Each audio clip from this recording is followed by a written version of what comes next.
Well, the war between the United States, Israel and Iran is now entering its second week.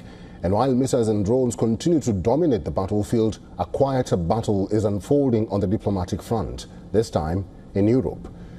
European governments are now scrambling to respond to a war they did not start, but one that could quickly drag them into its consequences. Germany's foreign minister arrived in Israel on Tuesday, the first high-level diplomatic visit since the United States and Israel launched their war on Iran.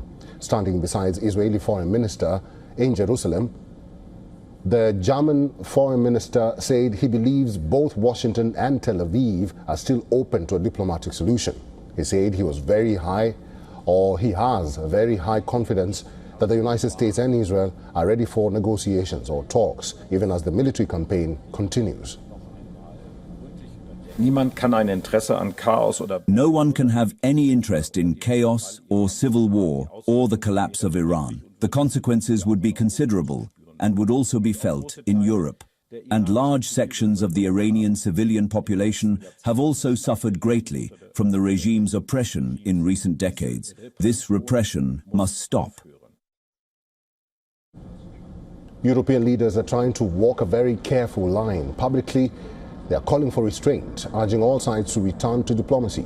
But in practice, many European countries are quietly backing the US position. Some have allowed American forces to use their military bases and infrastructure as the campaign against Iran continues. EU Foreign Policy Chief Kaja Kallas has accused Iran of trying to drag more countries into the war.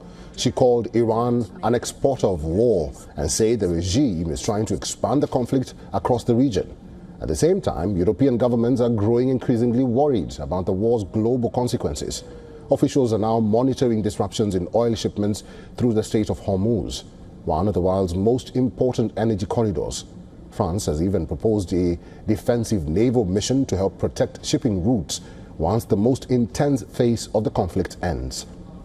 But the biggest problem for Europe is its limited influence. Analysts say Brussels has very little leverage over either Washington or even Tel Aviv. With the United States firmly backing Israel and Iran refusing to capitulate, Europe is largely watching from the sidelines.